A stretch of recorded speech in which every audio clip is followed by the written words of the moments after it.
Orang tua diharapkan punya komunikasi yang efektif dengan anak, selalu ada waktu di mana anak bisa bercerita kepada orang tuanya tanpa ada gadget di depannya. Jadi kita hanya mendengar anak dan mendengar keluh kesahnya.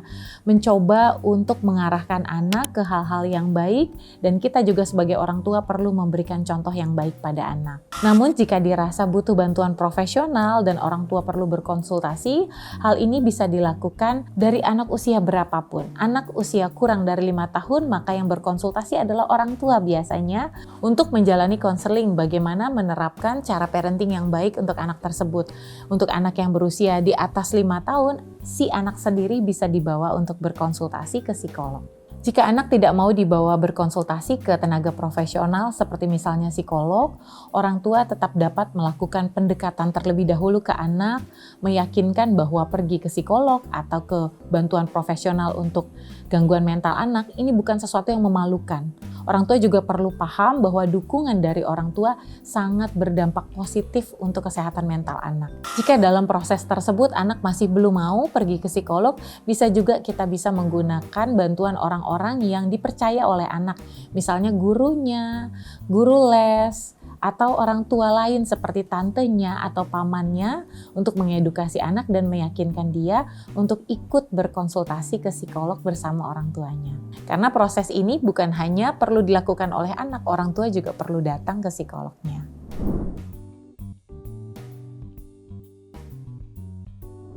Kita bedakan terlebih dahulu anak ini aktif atau memang betul hiperaktif. Untuk golongan usia toddler, usia 1-3 tahun, anak-anak memang sedang sangat ingin eksplor lingkungannya. Sehingga dia menyentuh, memegang apa saja, kemudian lari, lompat, dan cenderung terlihat tidak bisa diam dan sangat aktif. Hal ini normal pada rentang usia tersebut karena memang dunianya dunia eksplor. Tapi pada anak berusia 4 tahun ke atas dan masih sangat sulit untuk dibilangin misalnya dan terlihat terlalu aktif, kita perlu evaluasi nih. Jika dia tidak mau mengantri, mengganggu temannya, tangannya bergerak secara berlebihan, tidak bisa main dengan konsentrasi, tidak bisa duduk tenang, kemudian selalu menginterupsi jika orang lain sedang bicara. Kemudian anak sulit untuk diam, bergerak terus seperti didorong motor, maka kita boleh curiga siapa tahu memang anaknya hiperaktif.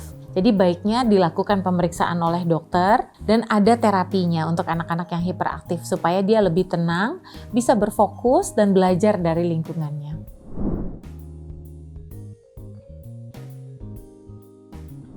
Apa yang perlu dilakukan orang tua jika anak menjadi korban perilaku bullying di sekolah?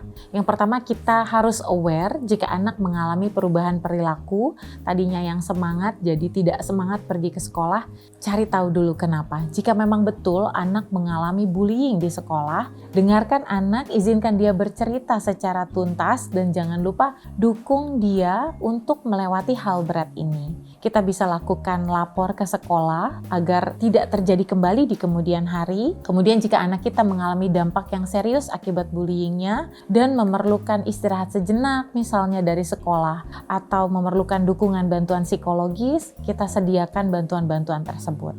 Jangan lupa ingatkan juga pihak sekolah untuk terus melakukan sosialisasi gerakan anti-bullying di sekolah. Jadi tidak ada anak-anak yang menjadi korban selanjutnya. Sekolah juga bisa menerapkan peraturan yang tegas terkait perilaku bullying di sekolah. Korban bullying perlu dilindungi, didukung, dan dipulihkan kembali. Dan pelaku bullying juga perlu dibantu untuk menghentikan perilaku buruknya karena bisa merugikan dirinya sendiri dan orang lain.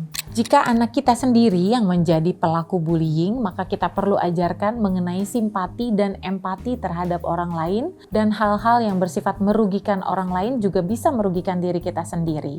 Kemudian, jika diperlukan bantuan profesional untuk mengevaluasi kenapa anak kita jadi pelaku perundungan atau bullying, juga boleh banget untuk anak kita dibawa berkonsultasi agar tidak mengulangi perbuatan buruknya di kemudian hari. Selain itu, kita juga perlu mengajari anak-anak yang menjadi pelaku perundungan bahwa apa yang dia lakukan bisa menyebabkan bahaya yang fatal pada korban-korbannya. Dan anak pelaku perundungan tersebut bisa berurusan dengan hukum, jadi kita jelaskan juga konsekuensi yang mungkin dia alami.